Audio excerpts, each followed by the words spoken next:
The courts get it right this time on platform responsibility for copyright infringement, which means that the internet will continue to work, at least for now. Join Peter and John as I bring us this story on today's Not So Critical Update.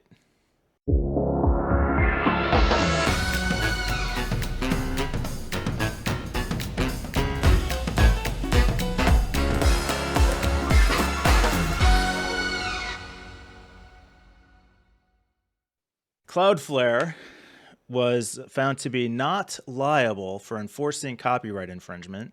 This is good news. Cloudflare is a CDN that delivers content for the internet, for a huge portion of the internet, quite honestly. So if they were put in a position to be responsible for enforcing copyright infringement, that would be a huge problem for probably all of us. We had a story that we talked about probably several times now where Quad 9 was found responsible by a court in Germany. Obviously, they're appealing that in a Sony case where Sony tried to say, because you are a DNS provider, you tell people how to get to copyrighted material or material that's infringing copyrights. You should be responsible for not doing that. Similar claim was made here against Cloudflare. The courts got it right this time. Cloudflare is not liable for sites that hawk counterfeit information. Hooray! Good news. Some good news for once. People aren't idiots in this one case. Excellent. That blows my entire theory of how the universe works. Yeah, well, you're the one who brought it up, so, self-defeating. Unfortunately. I mean, great. It's so sad, though. That's the bar, isn't it? That's the bar for good news. Oh, wow, that a court didn't like decide something incredibly stupid for once. Hey, champagne. There we go. Well, I mean, there are tough situations. So the connection that I made is with the Section 230 of the Communications Decency Act that basically says the platforms are not responsible for the content of the users. So this comes up in social media a lot where we say, Twitter, if Twitter were held responsible for all the nonsense their users posted, we've had some great examples of that over the past couple of years, that would be a major problem for Twitter. So they are not held responsible to censor that information. And that's similar. It's essentially the same thing that's happening with Cloudflare here. They're saying Cloudflare is not responsible for censoring what their users put through the system. They're just the service provider. Yeah, it's great. Although I don't know the details of this article, I have to admit, because I didn't read it yet. Sorry, probably shouldn't admit that, right? Power through. Try and come across as knowledgeable and wise and well informed, but in this case, we're not. But I am curious: were they being sued on the basis that they provide the like they do caching services? So they kind of like the front end, or because they actually provide the CDN? Is it the Cloudflare CDN that was being? I think it's the I think it's the DNS, which is that they are giving you access to this. They are allowing you to pass through and access this, right? So they're identifying it, so it's their fault. Something similar happened. I'm pretty sure it was with BitTorrent a few years ago, where I have a vague memory that BitTorrent was sued, and they were saying you are actually like you're the reason people are able to download things off of torrent sites. So this is like your fault, and I'm pretty sure they won that case too. Well, I think there's been variations on this kind of case for years. I mean, going back Napster. Right. MP3.com, the Pirate Bay.org. Yeah, How many times has that gone down? Mega. Yeah. It's just not an uncommon thing. I think in the case of the DNS, it's even more weird because they're not even like actively linking to something. They're just holding metadata about the place that links to something. It's the equivalent of blaming a street sign.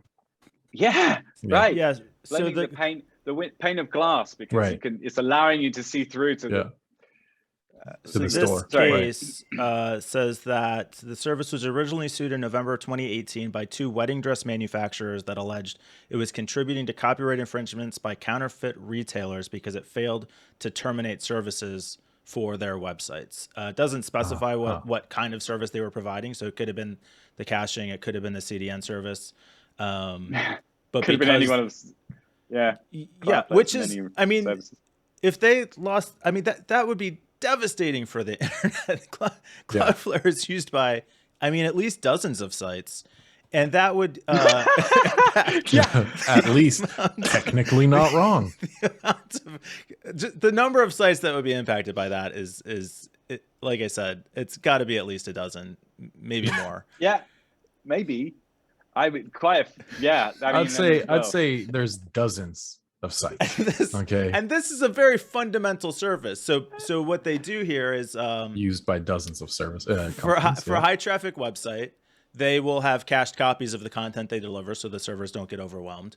If the server, they'll also provide places for the servers to host content to be delivered, so they don't have to hold it, large image files, video files. This would just be devastating. I mean, the internet would close to stop functioning. Yeah. Part of the whole thing about Cloudflare is that it's very generic and it's not. They don't care about the content. They don't care what it is. Like with Twitter, they kind of do care in a way. Like they want it to be engaging and useful, and that's why they're all pushing you to different things. They have the home stream, which I never understood. Hey, popular tweets. This person's doing a whatever. They're trying to push you to different parts. Cloudflare doesn't give a shit. They're like, whatever, just make it fast. And that's it, which is great. Although, I mean, Cloudflare as a company has. Let's move on, Peter. But yeah, on that level, it's good stuff. So I do want to say though, the difference between this and the Quad 9 injunction, like the significant differences. One, Cloudflare is massive, and they've got a proper legal team behind them. Quad 9, non-profit. No legal team really, just maybe some pro bono stuff. Second thing is that it was Sony suing Quad 9, not a couple of wedding dress makers, which is slightly different situation. I think the resources, and the resources available on either side are slightly disproportionate. And the third thing is that the court where it's all taking place, the Hamburg court is known for these siding on the side of companies and being very copyright enforcement heavy. And where was the Cloudflare thing done? California, Northern District of California. Bunch of hippies. So there you go. So yeah, it was striking differences. It's good. I also, forgive me for going on here, but I wanted to bring up a thing that I heard about this week, which is, and I couldn't find a story about this. So at the Adblock Developer Summit, which, as I was talking at in the conference last week, there was a really interesting presentation by Kai, who is the legal counsel for IO, who hosted the conference. And he was talking about a case in the Hamburg courts where someone is trying to say that HTML5 and CSS classifies as a computer program because it's gotten advanced to the point where you can actually, it resembles a computer program properly. And the implications are that all sorts of copyright infringement stuff starts happening because you can't sell a license to a piece of art, which is what HTML and CSS is classed as, but you do own copyright on so any ad blockers that modify the HTML and CSS are breaking copyright because that is a copyrightable thing. Password managers do the same thing. Everything. There's like heavy implications, but this is all happening in Hamburg again. So we're going to find out next week, I think. Yeah.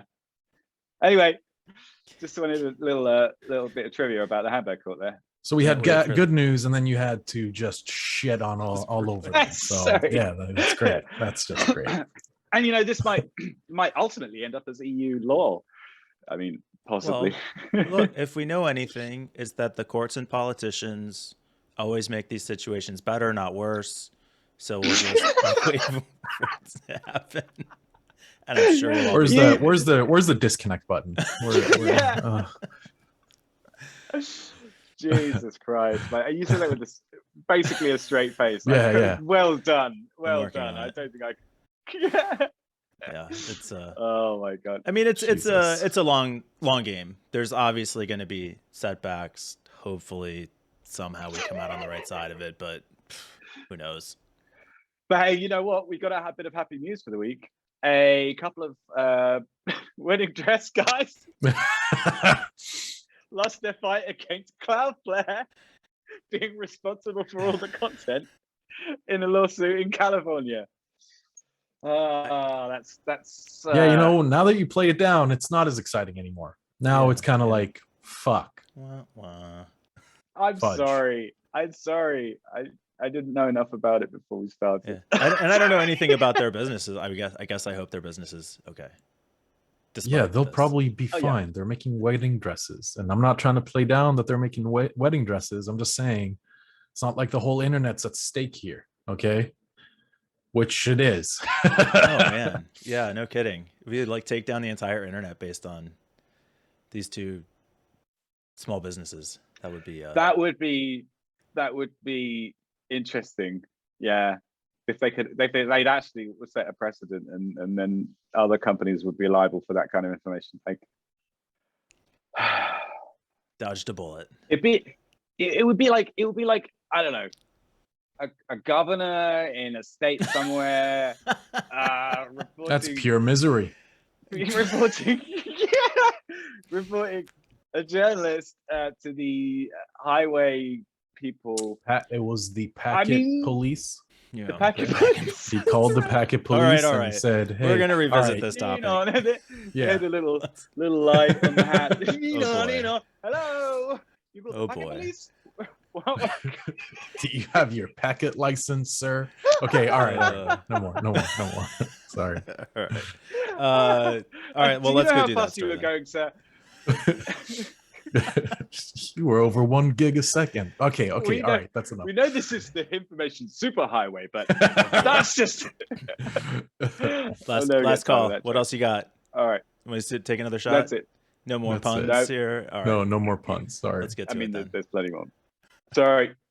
Yes, Mike. Sorry, Dad.